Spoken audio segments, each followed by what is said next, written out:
I'm going to be talking about this topic of transforming lives. Okay. Now, the new skin business is selling products. These are what we call transactions.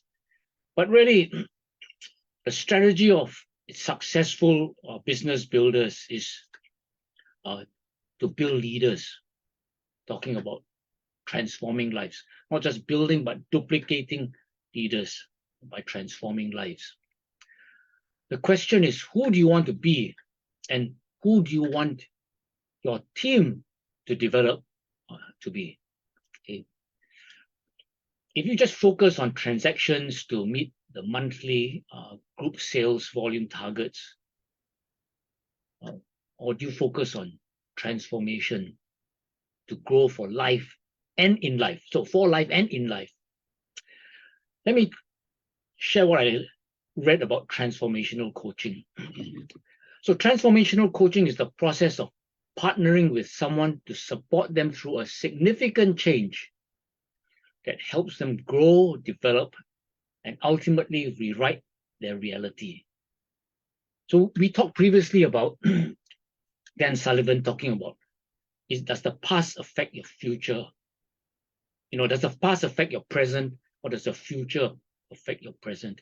And very many people, they live in their past, and their past becomes their reality. We want to rewrite that reality by having them grow, develop, okay, and then become the person they see in the future.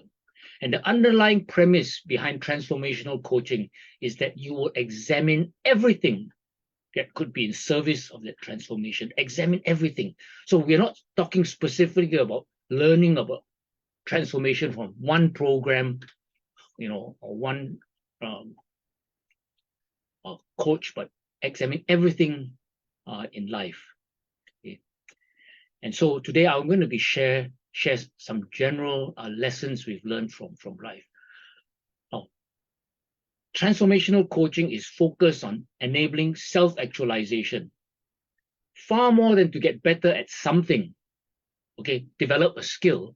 That is, transformational coaching focuses on who that person is and desires to become. Transformational coaching is therefore an ontological approach because it is about being rather than doing. Okay, so transactions is largely doing.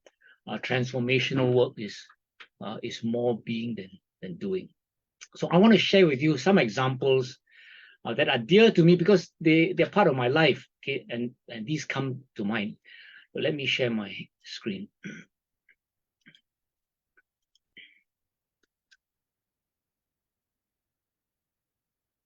Oops, what's happened here? Sorry. I don't know what's happened here. Let me try again.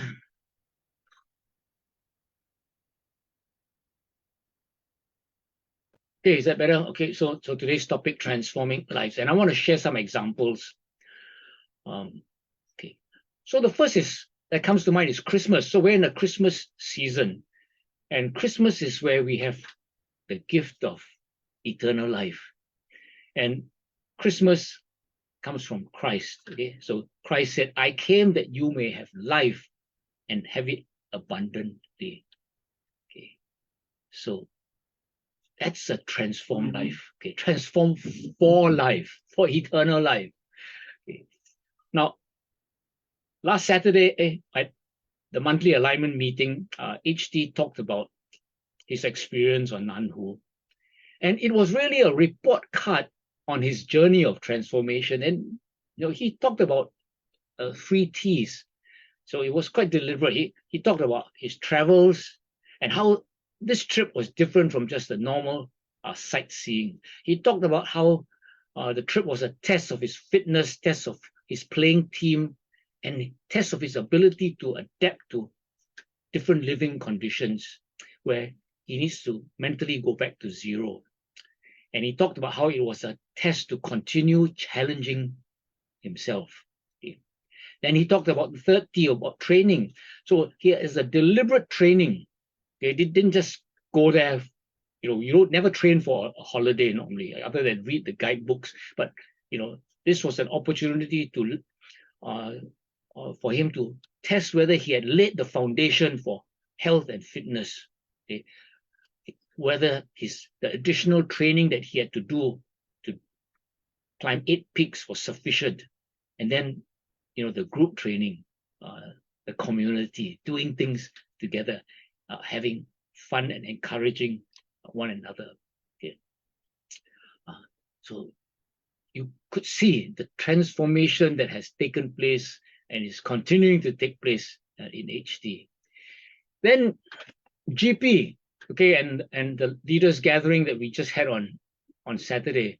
Now, HT was the coordinator of that gathering. He had planned it, organized it, but he couldn't attend because he was tested COVID positive just a few days before. But GP had coordinated the November leaders gathering. So, he was done for the year. But he not only took over, he actually came after a golf game. He's been out for 6-8 hours, He actually took the trouble to dress up to theme. And the theme was, look like a present. Okay? And then he chose to serve with a really, really excellent attitude. Okay, you could see, this is a person who is different from others. There's obviously been transformational work in his life. Okay? And then we talk about Stella. Okay, so Stella, I've shared this before. Stella is a program that I'm involved with Asia Works, where the Asia Works graduates of the leadership program, these people have graduated, but they want to continue the journey of life, playing to win. And so what you do is they create another game, another 11-week game. Okay, so for us in New Skin, we have a monthly game. Every month there is a target. Okay, and every year there is a game to play to qualify for a success trip. But it's playing this game that develops us as people. Okay, that's the transformational work to get the results. And lastly, second lastly, I want to share about CK. So CK, we have met recently, HT and Hui Xuan, because he was going to climb Nanhu. So we met him while training with Sui Chao's people. And this is a picture of him at the leaders gathering. First time he's met so many of us. Now, CK is going to walk into the Asia Works basic training on Wednesday, 6th of December, just in 2 days' time. And I'm so excited to be at his graduation on Sunday evening. I've already visualized standing there, turning up on Sunday with HT and Hui Xuan and whoever wants to come. Now, he has observed Hui Xuan, HT, and myself for weeks. First, as we trained in Singapore, and then as we climbed the Nanhu Mountains recently. He's excited about life. He's curious. He's open. And I found out that actually he had done something similar to this Asia Works basic training about 10, 15 years ago, a program with some Taiwanese company where he actually was so excited about it, he sent his children. But, he's willing to transform his future, which is why he's walking into this training. He wants to change his future. Okay. And then lastly, of course, New Skin. We just remember our mission, empowering people to improve lives, to create an enriching, uplifting culture, to be a force for good throughout the world. And it starts with me, but I'm not alone. I have a team. And then we go out and, we go into the community and impact the community. So what do you do to be that transformational leader? What do you do to be that transformational leader? Hui Xuan shared this quote from Meister Eckhart, which she read in her latest book that she's reading called Power versus Force. And it says the outer work can never be small if the inner work is great. So it's automatic, okay? If your inner work is great, the outer work can never be small. And the outer work can never be great if the inner work is small. So there are many of you who are already successful and you're resting on your laurels, although you've got, 40, 30, maybe even 10 years is a long time ahead of you, but that outer work can never be great if the inner work is small. So we want to continue transforming yourself. Okay, the inner work is the transformational work. Let me quote from this website of Synergos. Okay, Synergos is a global organization that it says here pioneered the use of bridging leadership, which builds trust and collaboration to solve complex problems. What are these complex problems? Okay, so this organization focuses on philanthropy through social change projects to solve poverty, social injustice, and climate change. Okay, so they want to be a force for good, but in their mission statement, there's nothing about making money. Okay, and in this website of Synergos, it says inner work helps create transformational leaders. Okay, that's just what I've said. Okay, inner work is deliberate and ongoing reflective practice that creates awareness of self, others, and the systems in which complex social problems arise. Inner work builds key skills for more dynamic, innovative teams. Okay, so transformational work builds skills to also, when inner work encourages a holistic approach to tackling complex issues. Okay, and so in our daily dose we talk about we have Holistic Wednesday. We live balanced lives. Okay, so I have got 4 more minutes left, and I was going to just share this video later for you to watch it in your pleasure. But let me just share it here since we've got about 4 minutes to watch this video by one of the founders of Inner Work, and you can identify with the thinking behind people who do transformational work. It is so much like what we are doing. Okay.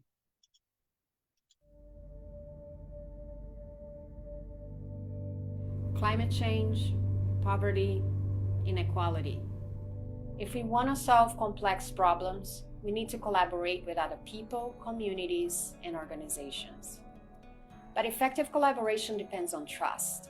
And trust doesn't just happen, it has to be built. Hi, I'm Marilia Bezier at Synergos, where we support and grow trust builders.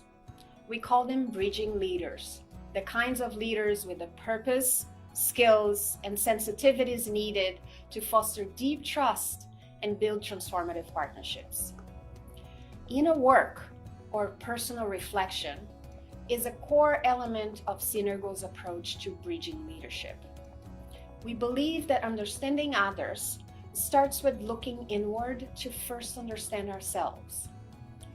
We describe inner work as the work we do on ourselves to remove barriers that prevent us from realizing our full potential and purpose. We all have inner obstacles that prevent us from becoming our most effective selves, whether brought on by social conditioning, past trauma, or even burnout. But seldom do we take the time and space to examine and overcome them. When we do, we become better at building trust across divides and creating meaning in our lives. It's surprising how many of us go about our work without a clear sense of purpose, a deeper meaning behind why we do what we do. Sometimes we start out with purpose but get derailed by life's demands, becoming bogged down by cynicism, or stuck in a rut. Losing our sense of purpose also keeps us from accessing our most effective selves. Inner work isn't a one-time event, but a practice.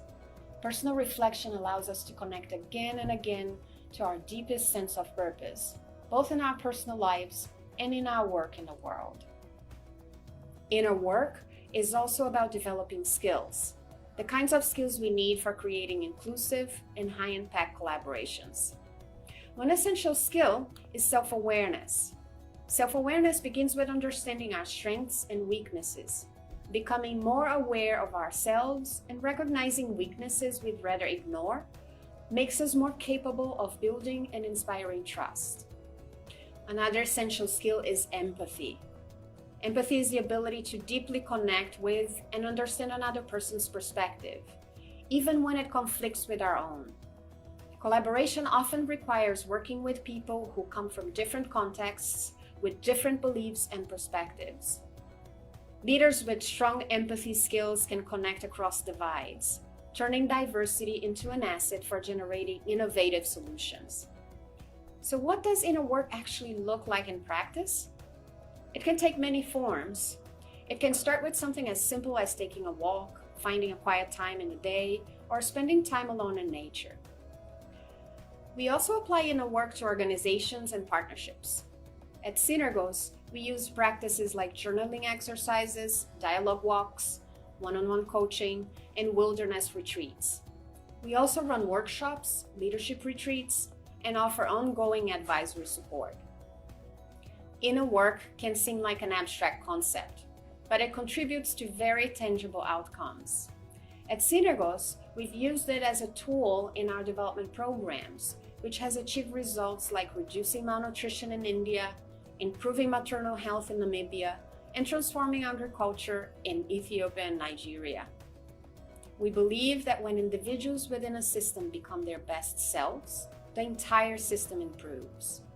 Inner work grounds us in a deep sense of purpose and empowers us to trust daringly and collaborate deeply to create lasting change.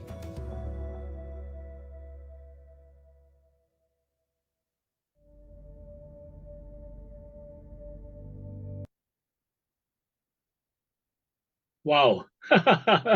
Imagine finding this. Okay, this is an example of sixth sense that I can find something like that. He's talking directly about force for good, which is again our Christmas work with NTC. Okay, so if you want to link to this video, you watch it again because it talks about so much self-awareness. That's what CK is doing. He's going to step into the basic on Wednesday, self-awareness. And I like the fact that diversity is an asset. We don't, we reject people because they're different. Actually, diversity is an asset. We want to be a force for good throughout the world. We need to partner with more and more people. And so I notice Amy is here. Welcome, Amy and Gary, to Singapore. We're so happy to see you. Thank you for all the work that you do. You really are a force for good.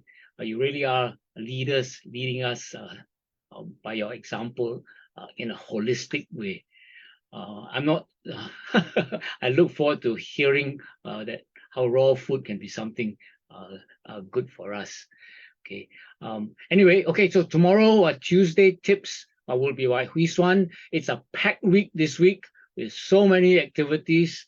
Go to your Exportunity business chat group and look at all that's going on today. Okay. Bye, everyone. Remember, we are finishing this month by mid-month, by the 16th of December. Get your results so that you can go and celebrate for the rest of December.